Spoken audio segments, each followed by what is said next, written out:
Alors, bonjour Madison et merci de m'accorder du temps pour cette petite interview.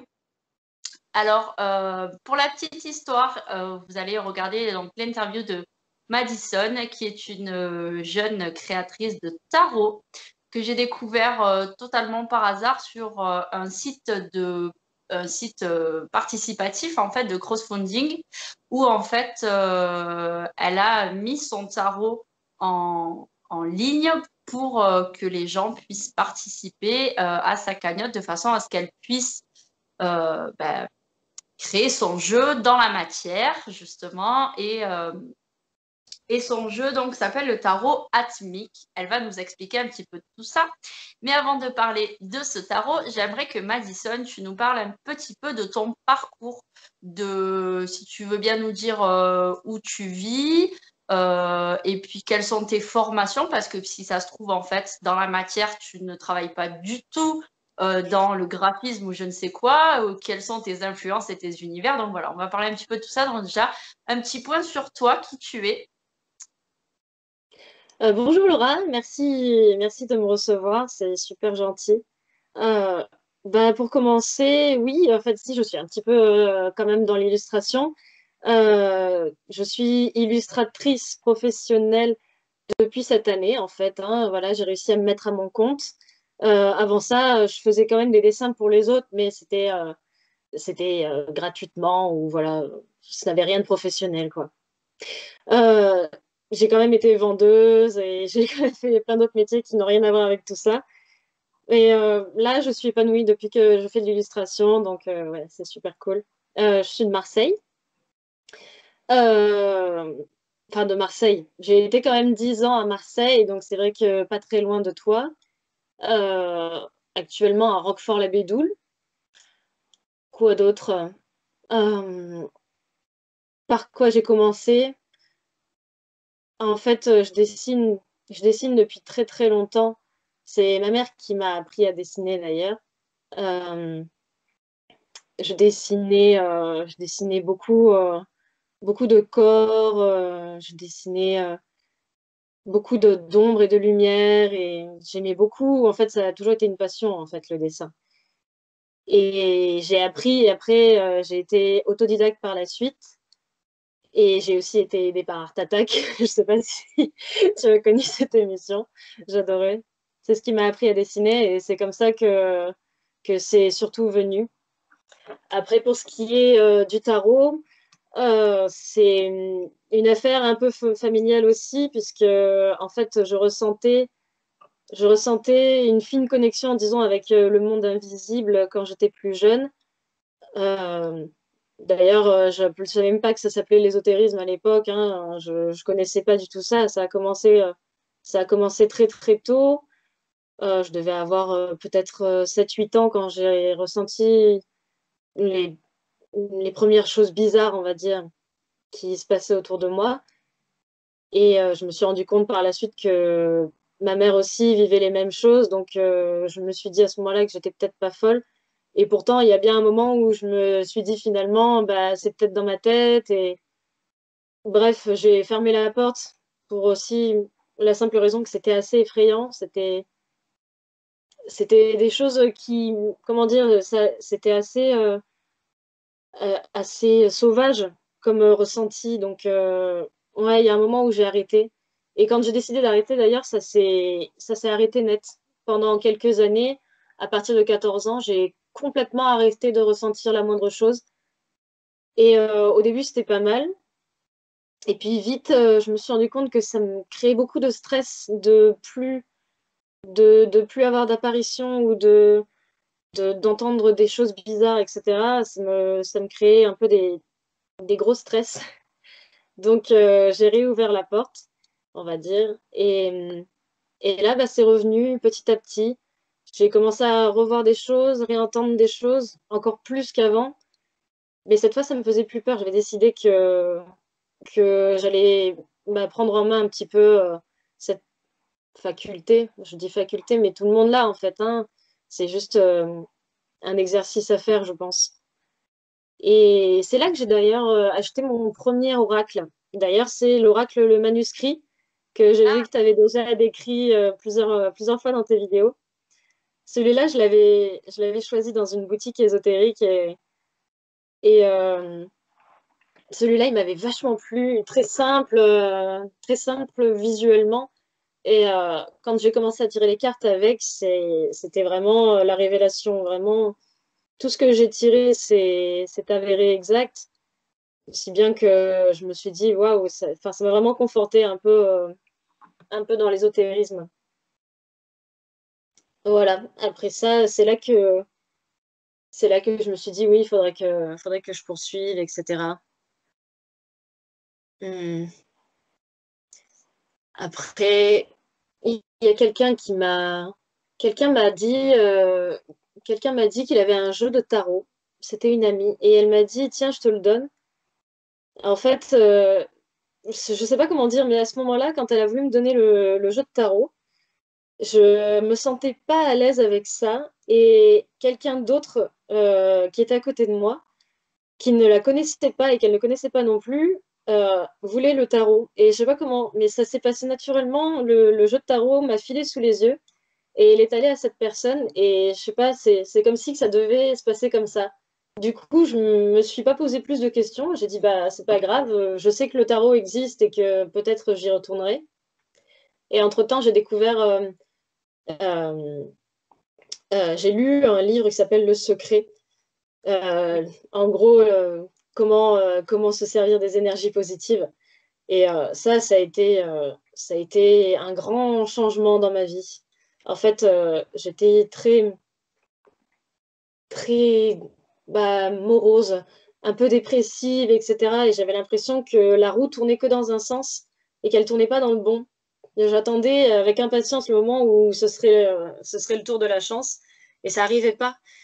Et quand j'ai découvert ce livre, j'ai fait waouh, mais ça se trouve, c'est moi qui me crée mes propres problèmes depuis le début, quoi. Du coup, je me suis tournée sur les ondes positives. Ça m'a fait énormément de bien. Ça fait 2 ans que ça m'a complètement transformée. Je vis une vie géniale. C'est tout ce que je demande m'arrive, c'est génial. Et, et j'ai repensé au tarot. J'ai repensé à ce truc. Euh, J'étais passée à côté de ça et je me suis dit, ouais, peut-être que c'est le moment maintenant. Donc, je suis allée m'acheter un tarot. Franchement, j'ai pris le premier jeu qui passait. Je suis allée à Cultura et j'ai pris un jeu de tarot comme ça. Je voulais juste apprendre à m'en servir. Je voulais pas prendre n'importe quel tarot. Enfin, je voulais un beau tarot. Mais avant ça, je voulais apprendre à l'utiliser. Donc, j'ai pris un tarot au pif. Enfin, pas au pif, j'ai pris un tarot qui respectait au maximum le tarot de Marseille avec toutes les illustrations du XVe siècle, etc. Et du coup, je suis rentrée chez moi et j'étais trop contente. J'ai commencé à lire le livre. J'avais acheté plusieurs livres d'ailleurs pour qui en parlaient, pour avoir d'autres visions, etc. Et là, j'ai pas compris. J'ai pas compris. Les descriptions ne coïncidaient pas avec les images. Les représentations, les scènes, etc. Il y avait plein de choses qui collaient pas. Par exemple, la roue de la fortune, par exemple. C'est une carte très importante puisque elle te montre que tout peut tourner, tout peut changer, etc. Mais quand même, quand tu lis les descriptions, il est censé y avoir trois entités. Une qui te sert de bonne entité et une qui sert de mauvaise entité. Donc Hermanubis, c'est Typhon, avec, avec le sphinx et l'épée au-dessus. Eh ben, aucune carte n'a les deux. Il y a toujours Hermanubis. Il est mal représenté d'ailleurs. Souvent, c'est un renard ou un truc à la con.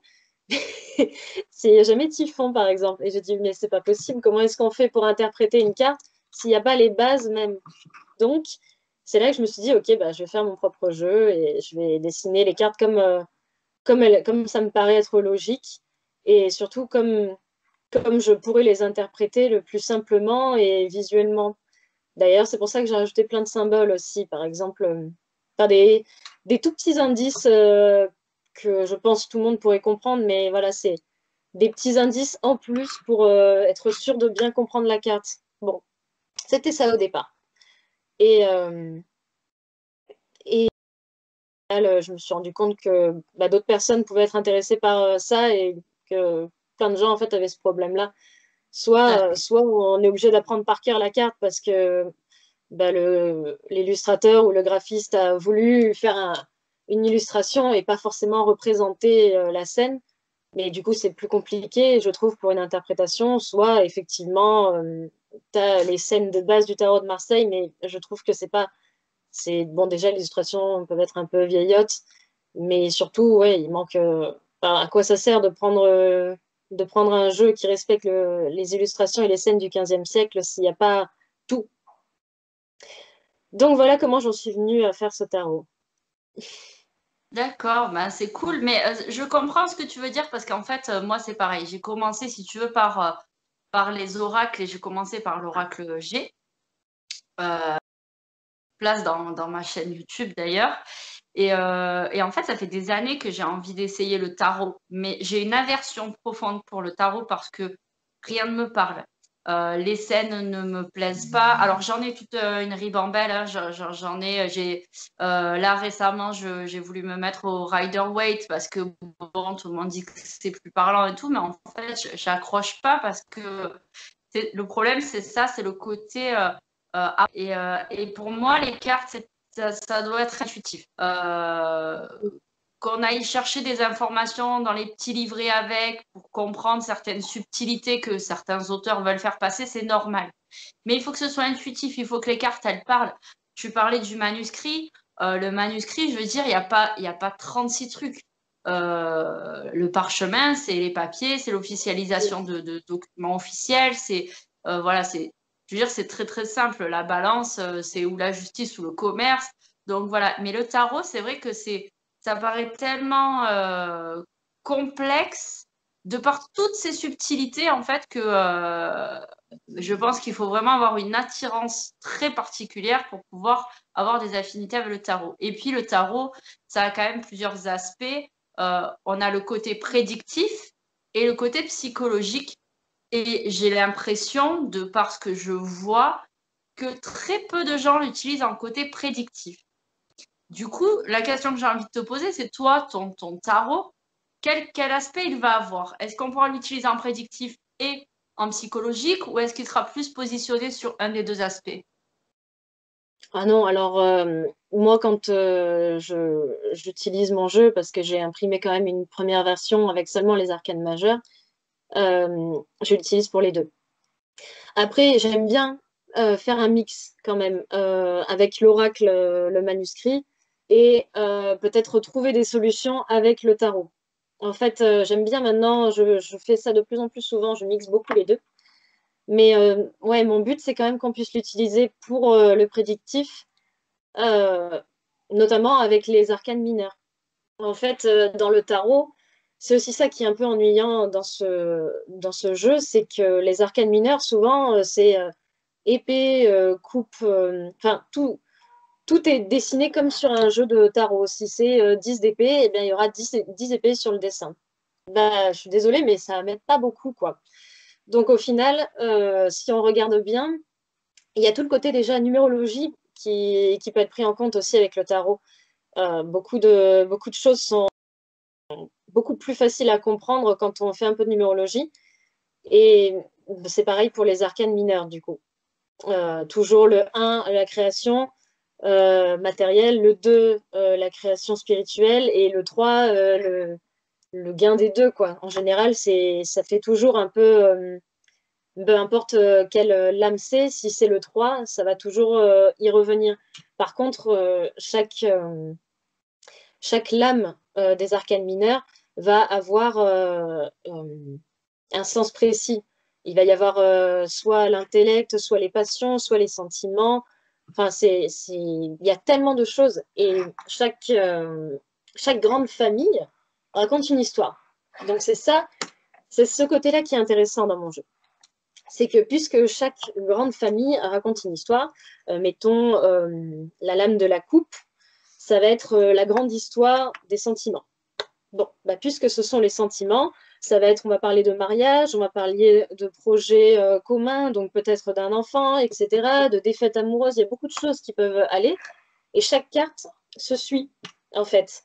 C'est ça qui est intéressant avec le tarot, c'est que quand tu les mets dans l'ordre du 0 au 21 ou du coup jusqu'au 14, tu as toujours une histoire. Chaque carte va précisément après l'autre parce que c'est le déclenchement ou la conséquence de la précédente. Et en ça, c'est super intéressant parce que si on adapte finalement en dessin, il y a moyen de faire un tableau gigantesque. Donc c'est ce que je fais avec mes cartes. C'est d'avoir par exemple une grande famille, quand tu les poses l'une à côté des autres, tu as un grand tableau qui explique tout. Et carte après carte, si tu regardes, tu vas avoir des indices, des détails qui vont t'expliquer justement qu'est-ce que ça signifie et justement instinctivement, visuellement. Et pourquoi j'en viens à te dire ça? C'est que ça peut être très intéressant d'utiliser les arcanes mineurs pour la prédiction, notamment parce que chaque famille peut être une heure de la journée, une saison, un sentiment, enfin voilà, ça peut être très précis et justement, ça peut répondre à des questions plus précisément, je pense, à l'avenir. C'est pour ça que d'ailleurs, je ne me suis pas cantonnée juste aux arcanes majeurs. D'accord. Donc, en fait, là, pour que les gens qui regardent cette vidéo comprennent bien, donc elle a mis son jeu en crowdfunding sur la plateforme Ulule, mais tu ne présentes sur la plateforme que les 22 arcanes majeures, si je ne dis pas de bêtises. Mais ton jeu comprendra les 78 lames. Alors non, excuse-moi de te contredire. C'est vrai qu'au début, on voit surtout, puisque c'est le seul, je n'ai imprimé qu'un jeu de 22 cartes. Donc c'est vrai que pour les photos, on voit beaucoup les arcanes majeures. Mais j'explique quand même que je vais faire les arcanes mineures et il y a des photos où on voit l'avancement, on voit les tableaux, etc. Il suffit d'aller dessus, tu verras, il y a tout. J'explique vraiment les mineurs, les familles, etc. Et je poste régulièrement l'avancement d'ailleurs dessus ou sur les réseaux d'ailleurs aussi. D'accord, d'accord. Donc voilà, ce sera bien à la fin de la création euh, prévu de sortir un jeu complet, un tarot complet avec toutes les lames. Voilà, ça, on est Tout à d'accord. fait. Ensuite, je voulais savoir justement l'histoire du nom, le tarot atmique. D'où vient ce nom? Qu'est-ce que c'est? Qu'est-ce que ça veut dire? Qu'est-ce que ça représente? J'ai longtemps cherché comment j'allais l'appeler ce tarot. Je savais pas du tout. Je savais ce que je voulais, mais je savais pas du tout comment l'appeler. Et par rapport à mes croyances, ce en quoi je crois le plus profondément, c'est-à-dire le- les ondes positives, l'amour à partager dans tout ce que ça veut dire. euh, je voulais chercher quelque chose qui englobe un petit peu ça, mais comment on trouvait un mot qui englobe autant, quoi. Et quand on parle des différents corps, par exemple le corps astral, le corps physique, etc., il y a le corps atmique. Et le corps atmique, c'est, comment dire, dans la hiérarchie des corps, ce serait le plus haut. C'est le corps le plus, j'ai envie de dire spirituel, mais je me trompe peut-être, c'est sûrement pas le bon mot. Disons que le corps atmique est celui qui fait à la fois le tout et le un. C'est-à-dire qu'il y a une espèce d'unité créée par l'amour en règle générale. Et je trouvais ça génial parce que ça précise exactement ce en quoi je crois. Du coup, c'est pour ça que je l'ai appelé comme ça. En fait, ce jeu, il est vraiment là pour aider à trouver des solutions et à transformer les ondes négatives en solutions et ondes positives. Donc, pour moi, le nom, quand je suis tombée là-dessus, vraiment, c'était tout trouvé, c'était ça. C'est chouette, mais en plus, c'est vrai que le corps atmique, en fait, c'est le trait d'union entre le reste de nous, tout ce qui nous entoure et tous nos corps subtils. Mm, Donc, c'est vraiment, il est à l'extrême de nos énergies et en même temps, il est le commencement du reste. Donc, mm. c'est un C'est trait d'union exactement et c'est merveilleux. Non, mais c'est bien, tu as très, très bien trouvé. Mais c'est vrai que tout le monde ne sait pas ce qu'est le corps atmique, mais et qui est relié à nos chakras. Mais voilà, je sais bien de préciser et de comprendre pourquoi tu as cherché et surtout tu as trouvé ce nom. Je trouve ça extra. C'est vraiment, C'est Merci. vraiment super. Du coup, est-ce que tu pourrais nous dire un petit mot sur ta campagne Ulule? Parce que bon, là, les gens qui vont regarder cette vidéo dans les jours qui vont suivre sa sortie pourront éventuellement participer. Mais comme elle a une date de fin, voilà, ceux qui regarderont cette vidéo beaucoup plus tard ne pourront plus participer. Mais j'espère pourront quand même t'acheter ton jeu directement, peut-être sur un site ou peu importe. Mais voilà, explique-nous un petit peu ce que c'est la campagne et comment ça marche. Alors, en fait, c'est tout simple, c'est basé sur du crowdfunding, donc financement participatif, ça veut dire que les gens peuvent participer, contribuer avec la somme qu'ils veulent, et en échange de ça, ils auront comment dire, des packs Les de goodies. contrepartie. Alors après, ça peut être en fonction de leurs dons, tout simplement. À partir de 5 euros, ça peut être juste, enfin en tout cas dans mon cas, ça va être juste un fond d'écran. À partir de 30 euros, je vais pouvoir proposer le jeu tout simple dans son emballage tout simple. À partir de 38, je mettrai le PDF du livret que je vais écrire avec. Parce que je pense qu'il faut quand même que, en dehors d'expliquer ce qu'est un tarot, que je explique juste tous les détails et tous mes petits messages cachés dans les cartes. Voilà. Donc voilà, pour 38 euros, il y aura le PDF. Par contre, si vous voulez un livret, ça va être à partir de 45 euros. Et je réfléchis actuellement au prix, mais je pense que je serai dans le commerce plutôt dans les 50 euros pour les deux. Donc pour l'instant, c'est vrai que c'est plus intéressant et dans tous les cas, comme ça m'aidera à lancer ma campagne, je préfère que ce soit intéressant maintenant que bah, plus tard, quoi. Enfin, plus tard, ce sera cool si c'est intéressant, ça c'est clair, mais le projet, il est là, quoi. Ouais, j'avais essayé déjà d'imprimer mon jeu bien avant quand j'avais fini les arcanes majeures. J'avais fait ça, je les avais fait faire en Amérique, mais c'est très cher déjà de un. Et j'en avais imprimé qu'une dizaine parce que j'avais pas de moyens, voilà quoi. Et au final, j'en ai vendu quelques-uns, mais il m'en restait un petit peu. Et je me suis rendu compte que vraiment, malgré que ce soit quand même un jeu de qualité, c'était vraiment. D'ailleurs, il est là. Il y a la belle boîte métallique. À Ah oui? l'intérieur, il y a tous les jeux. Voilà, il y avait quand même la tranche Ah oui, dorée. ah oui, toi, tu y vas, quoi. Tu envoies du lourd. Je voulais qu'il soit, enfin, je voulais pas faire un petit jeu comme ça, donc tant qu'à faire, là, je montre la couverture. Donc voilà, et quand j'ai fait ça, bon, certes, les cartes sont très belles, mais le rapport offre-demande, c'est pas bon, je pense. Donc voilà, après, on m'a parlé de ça justement à une soirée, on m'a dit pourquoi tu fais pas un financement participatif? J'avais jamais trop entendu parler de ça et je ne m'étais pas penchée sur la question. Au final, quand je suis allée sur Ulule, j'ai vu plein de projets de tarot auto-édités, d'oracles. Je me suis dit, waouh, ils ont réussi et le projet, il a dépassé les 100%. Et il y en avait plein comme ça. Du coup, je me suis dit, bah, pourquoi pas moi, tout simplement. Donc voilà, j'ai lancé ce projet et pour l'instant, on a dépassé les 60% à l'heure actuelle. Bon, il reste encore 2 semaines, donc je croise les doigts. Ce serait Oui, tu vas y génial. arriver, j'en suis sûre. Il est très très beau, franchement.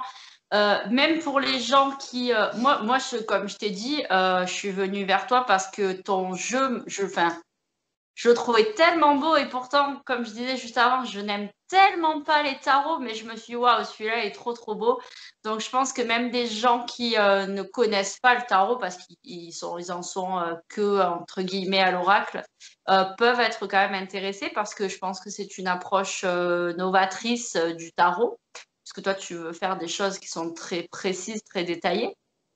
Et puis l'univers est magnifique, quoi. Je veux dire, d'ailleurs d'où te vient cet univers, d'où te sont venues tes idées d'utiliser ce genre d'illustration-là pour ton jeu?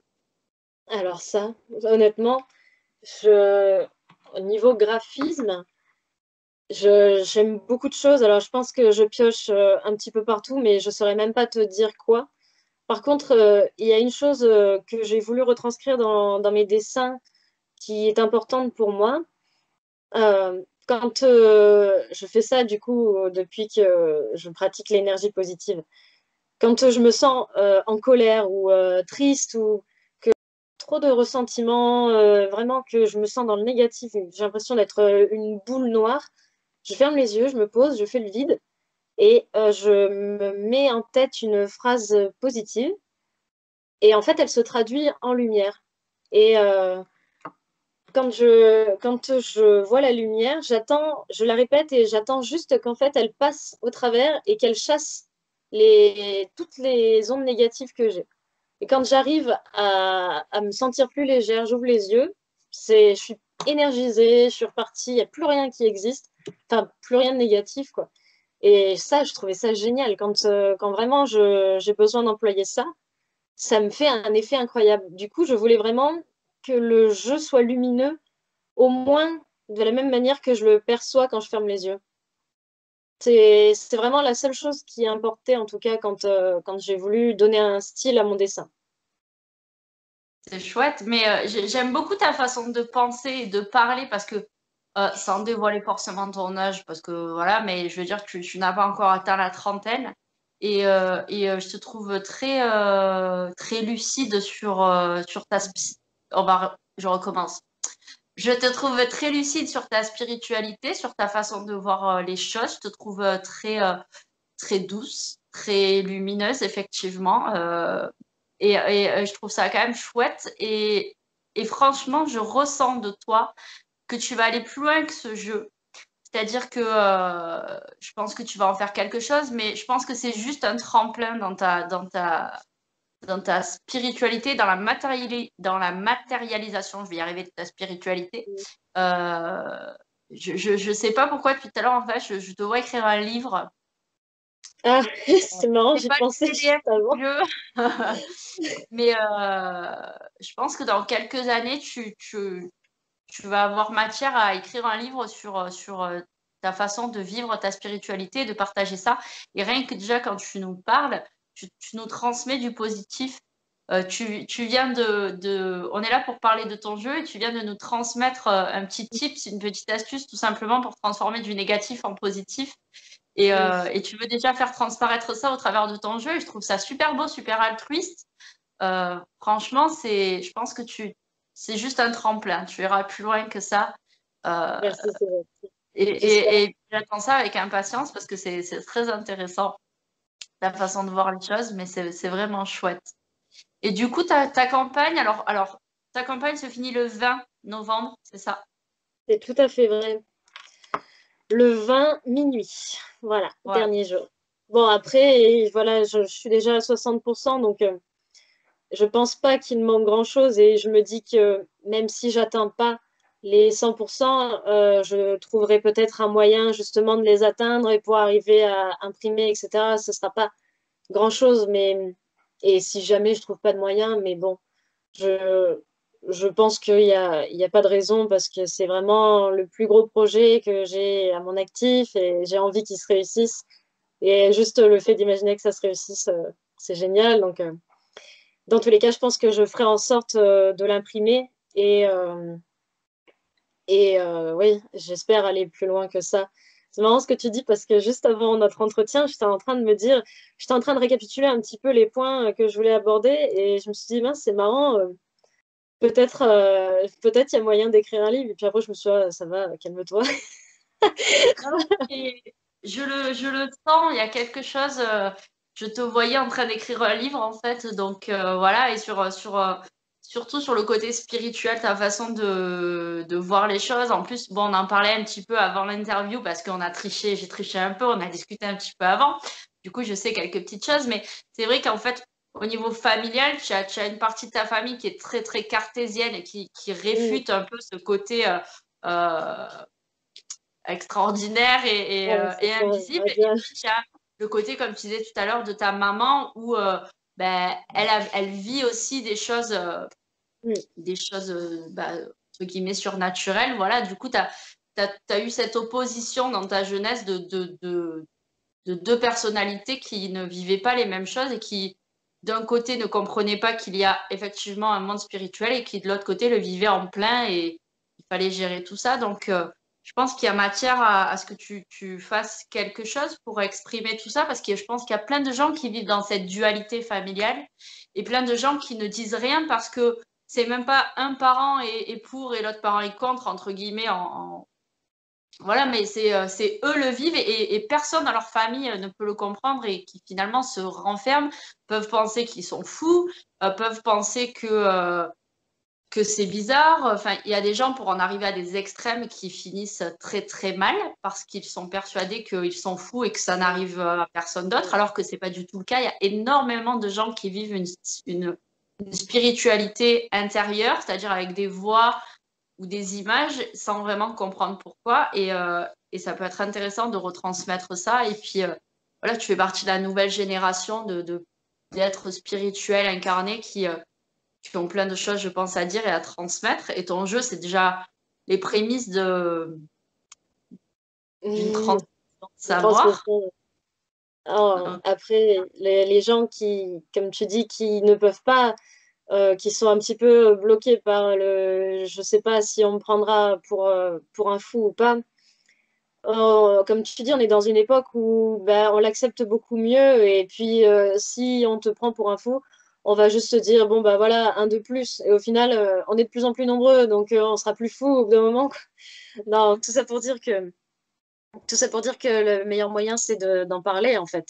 C'est que vivre ça tout seul, c'est ben, comment évoluer, enfin quand on est des êtres sociaux, on peut discuter, partager. Et si c'est pas telle personne, bah, c'est qu'elle n'est pas sur la même fréquence, c'est tout. Il y a plein de personnes qui peuvent discuter, parler de.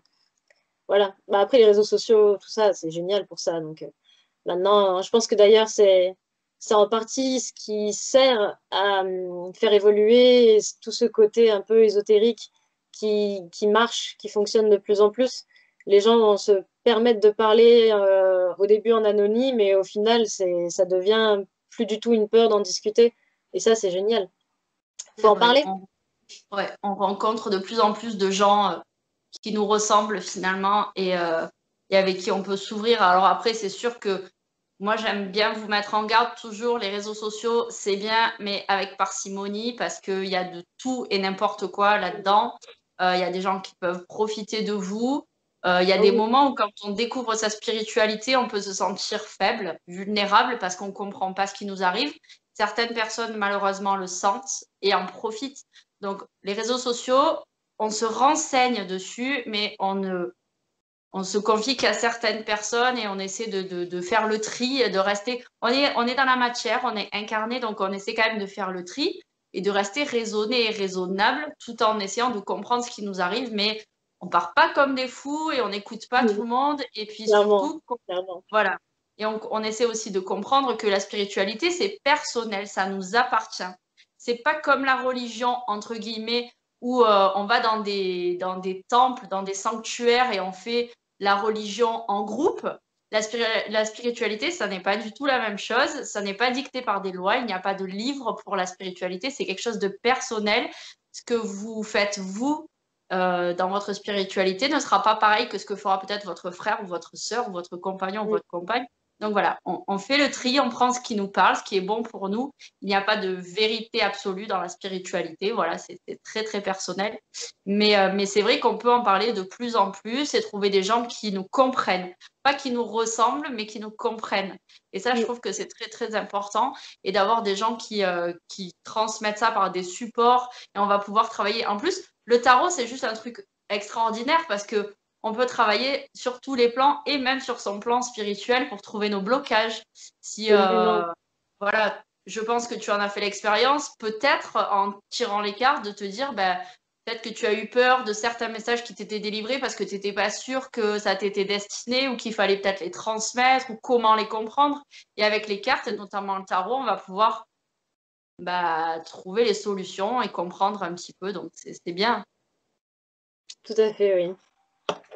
Bah, écoute, c'est plutôt cool. Donc, pour en revenir à la campagne, à partir du 20, ce sera terminé. Donc, toutes les personnes qui désireraient acquérir le tarot, vous pouvez participer directement sur la cagnotte Ulule pour la faire grimper et atteindre les 100% de façon à ce que Madison puisse lancer bah, la fabrication de son tarot. Et puis, bah, si elle atteint les 100% et que vous voyez cette vidéo beaucoup tard, bah, je pense que de toute façon, sous cette vidéo, ce sera mis à jour.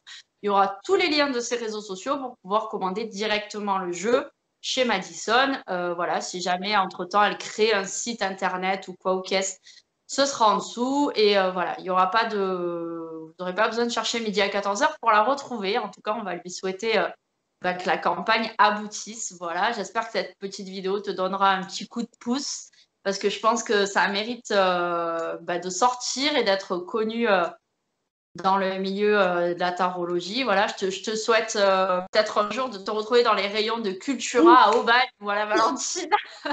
C'était Aubagne, bien joué.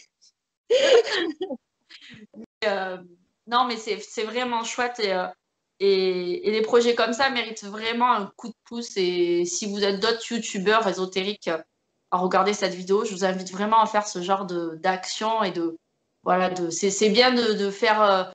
Moi, j'ai fait plein de reviews sur des tarots qui sont connus, archi connus, comme l'oracle G, le manuscrit, la triade, etc. Mais je pense que ce qui est encore plus valorisant, c'est de faire connaître des personnes comme toi qui mettent tout leur cœur et toute leur âme dans leur création. Je trouve ça Merci. vraiment super. Merci en tout cas, c'est super gentil. Ça va me filer un bon coup de pouce, je pense. Dans tous les cas, c'est un bon exercice pour moi, ne serait-ce que d'en parler. Donc, merci pour ça. Bah, c'est génial. Écoute, je pense qu'on a terminé. Je vais te laisser le mot de la fin. Voilà, si tu as des petites choses à rajouter, si tu veux passer un message, bah, écoute, c'est avec plaisir. Euh, non, pas spécialement. Enfin, comme je disais, mon jeu, il sortira, je pense, quoi qu'il arrive. Après, c'est que du bonus s'il est réalisé. D'ailleurs, si le quota 100% est dépassé, c'est encore mieux. Je pourrais faire plein d'autres cadeaux. Enfin, j'en parle justement sur la campagne, mais je peux sortir le livret en meilleure qualité. Je peux faire des bougies. Enfin, il y a plein de cadeaux qui arrivent en plus si jamais c'est dépassé. Donc, et si ça l'est pas, c'est pas grave, c'est de l'expérience. Et puis, je pense que je le sortirai. Si c'est pas maintenant, ce sera une autre fois. Donc, voilà. Merci pour tout en tout cas. Bah, avec plaisir. Sur ce, je te souhaite une bonne journée. Je souhaite à toutes les personnes qui regarderont cette vidéo une bonne journée, une bonne nuit, une bonne soirée, une bonne fin de je ne sais quoi. Ça dépendra de l'heure à laquelle vous regardez cette vidéo. Je vous fais à tous de gros bisous et je vous dis à bientôt pour une nouvelle vidéo.